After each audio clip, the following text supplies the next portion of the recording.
सवाल ये है कि कुछ लोग दबी जबान ये कह रहे थे, मीडिया के सामने नहीं कह रहे थे कि अगर अवधेश प्रसाद के लड़के अजीत प्रसाद यहाँ चुनाव जीत जाएंगे तो आप लोगों की राजनीति समझ लीजिए समाप्त हो जाएगी। अब तो शायद आप लोगों की राजनीति बच गई। लड़ने से पहले कि आपने अवधेश जी का वीडियो सुना होगा, 35,612 वोटों से जीत रहे हैं, वो बोल रहे थे। क्या कहना चाहेंगे इस वीडियो के बारे में? ये मानसिक संतुलन खराब होने की प्रतीक है। और इसके पहले भी उनके जो भी स्टेटमेंट्स हैं उनमें कोई गांभीर्य नहीं है। क्या 2004 में सपा ने ऐसा नहीं किया था? क्या 2004 में रामचंद्र जी जब जीते थे तो सपा ने अपनी पूरी शक्ति का इस्तेमाल किया था। 10 मंत्री यहीं रुके हुए थे, कदमपुर में डेरा डाले हुए थे, तो क्या सत्ता का प्रभाव नहीं था? चुनाव से हटके अगर बात की लेते, किसी व्यक्ति की अगर विशेष चर्चा थी सोशल मीडियाओं में, अगर आप किसी को देखते थे तो लगातार एनालाइज के तौर पर, तो हमारे साथ अरविंद सेन जी हैं। आज आप देख सकते हैं स्मार्ट भी दिख रहे हैं और चेहरे का भाव भी कुछ अलग नज़र आ रहा, और सदरी भी इन्होंने नई पहन रखी है। पूरे चुनाव के दौरान अरविंद सेन जी ने कभी अपने पत्ते नहीं खोले, इन्होंने ये तक नहीं बताया कि ये किधर हैं। आज हम ये पूछेंगे कि अरविंद सेन जी किधर थे आप? अब तो आप कह सकते हैं कि आप कहाँ थे। क्या आप ये जानना चाहते हैं कि जीतने के बाद हम किसी के पक्षधर जो हो जाए या हारने के बाद उसका वो कर ले? ऐसा नहीं है। मैं न्यूट्रल था और न्यूट्रल हूँ। जो चुनाव का समीकरण है, जो हालात हैं, वो अपनी जगह है। और एक आदमी की जो क्या कहते हैं सोच है, जो समझदारी है, जो उसकी नीयत है, अगर वो डगमगाती है तो दिक्कत होती है। तो ऐसा कुछ नहीं है। मैं न्यूट्रल था और आज भी हूँ। यानी अपने मकसद में आप कामयाब हो गए? मेरा कोई मकसद नहीं था। मेरा मकसद केवल एक था कि जो इसे क्या कहते हैं समाज को गुमराह कर रहे हैं, जो झूठ बोल रहे हैं, जो क्या कहते हैं समाज में कहते कुछ हैं करते कुछ हैं, जिनका रूप छद्म रूप कुछ और है, और क्या कहते हैं प्रच्छन्न रूप से वो कुछ है, उनकी कार्यशैली आचरण दूसरा है, और वोट लेने के लिए जिनका आचरण दूसरा है। तो ऐसे लोगों को कहीं न कहीं उद्घाटित होना चाहिए था, प्रकाशित होना चाहिए था, जनता को जानना चाहिए था। जनता ने कहीं न कहीं जा कर के वो निर्णय लिया है। सवाल ये है कि कुछ लोग दबी जबान ये कह रहे थे, मीडिया के सामने नहीं कह रहे थे कि अगर अवधेश प्रसाद के लड़के अजीत प्रसाद यहाँ चुनाव जीत जाएंगे तो आप लोगों की राजनीति समझ लीजिए समाप्त हो जाएगी। अब तो शायद आप लोगों की राजनीति बच गई। ये बिल्कुल गलत है। बाबूजी की थाती एक ऐसी पहचान है और उनकी जो विरासत है, आज लोग तड़प रहे हैं, उसी के लिए तरस रहे हैं। आज जो बूथों पे जो कुछ हुआ है, जो किसी तरह के विरोध की शक्ति नहीं थी लोगों में, संघर्ष करने की जो मादा नहीं थी, जो लड़ाई लड़ने की जज्बा बाबूजी पैदा करके गए थे, वो कहीं न कहीं आज बुझा सा नज़र आया है। नहीं तो आज मिल्कीपुर की स्थिति कुछ दूसरी होती। मिल्कीपुर का वोटर एक जागरूक वोटर है। मिल्कीपुर का वोटर हमेशा अपने अधिकार के लिए लड़ता रहा है, लेकिन वो चिंगारी, वो जज्बा, वो शक्ति, वो संघर्ष करने की मादा इनके नेताओं ने ख़त्म कर दिया है। लेकिन हम इतना ज़रूर कहना चाहते हैं कि जो बाबूजी की थाती है उसको ख़त्म करने की हैसियत किसी नेता में फैजाबाद में नहीं है। हरिंगटन ब्लॉक जो है बीजेपी के लोग दावा कर रहे हैं लगभग 10,000 वोटर जीते हैं। विधानसभा चुनाव पहली बार ऐसा हुआ। क्या यहाँ का यादव समाज भी अखिलेश को धोखा दे दिया? हरिंगटनगंज ब्लॉक की बात है, 1977 से पहली बार हरिंगटनगंज ब्लॉक से भाजपा जीती है। इसके पहले कभी वो चुनाव ने यहाँ से जीती नहीं, बल्कि बाबूजी भी हमेशा हरिंगटनगंज ब्लॉक से ही जीता करते थे। अवधेश जी भी 2 बार, और यहाँ तक सांसदी के इलेक्शन में भी उन्होंने हरिंगटनगंज ब्लॉक से ही जीत हासिल की थी। लेकिन इस बार का जो समीकरण था, इस बार के जो हालात थे, वो विपरीत थे।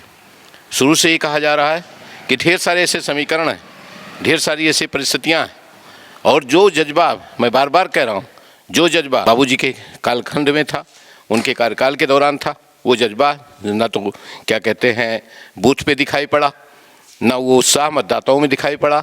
एक समीकरण के तहत और एक ढेर सारे प्रेशर ग्रुप्स के तहत जो वोटिंग हुई है, उसका परिणाम आपके सामने है।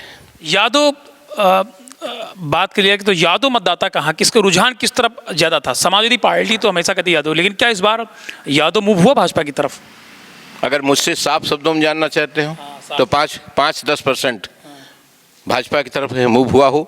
इससे ज़्यादा मुझे नहीं उम्मीद है कि वो, क्योंकि 85,000 वोट मिला है बहुजन समाजवादी पार्टी को।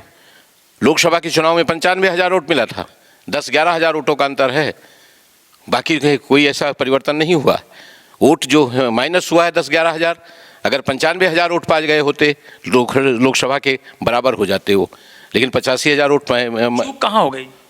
चूक शुरू से ही है। चूक इस बात को लेकर के है कि जो कैंडिडेट है उसके सापेक्ष लोगों का मन साफ नहीं था। बाप बेटे की जो एक परिवारवाद का जो स्वरूप था उसके प्रति लोगों में वो था। एक अहंकार जो उनकी क्या कहते हैं जुबान से लेकर के आचरण तक में शिरकत कर गया था, वो अहंकार भी हावी था।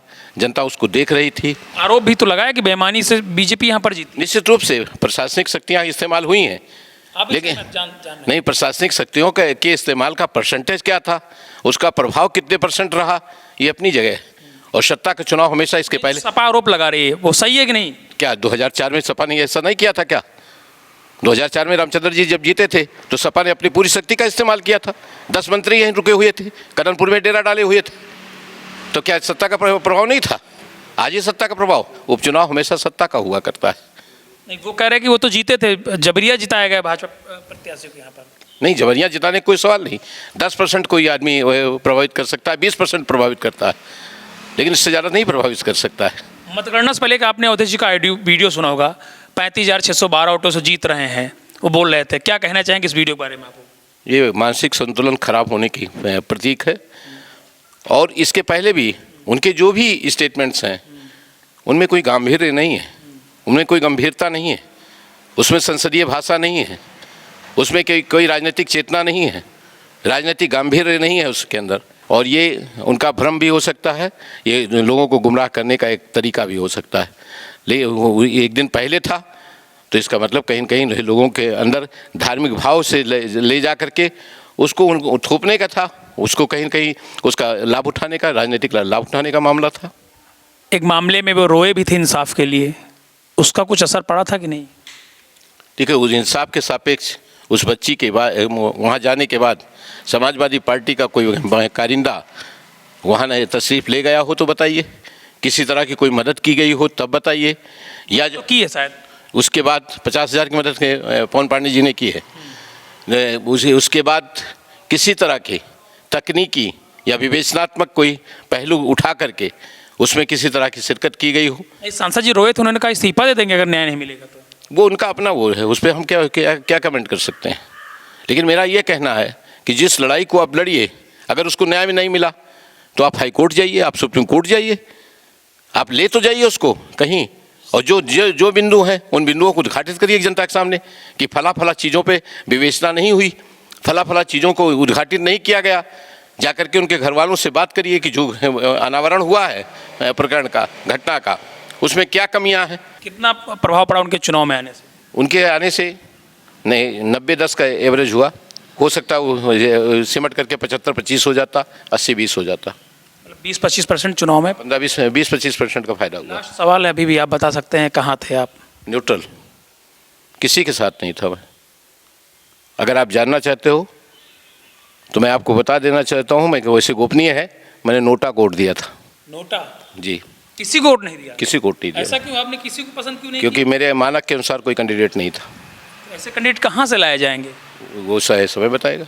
चलिए ठीक, बहुत धन्यवाद। तो हमारे साथ अरविंद सेन जी थे, इन्होंने आखिरी में खुलासा कर ही दिया कि ये नोटा के साथ है, यानी इन्होंने किसी को भी अपना मतदान, किसी के पक्ष में अपना मतदान नहीं किया है।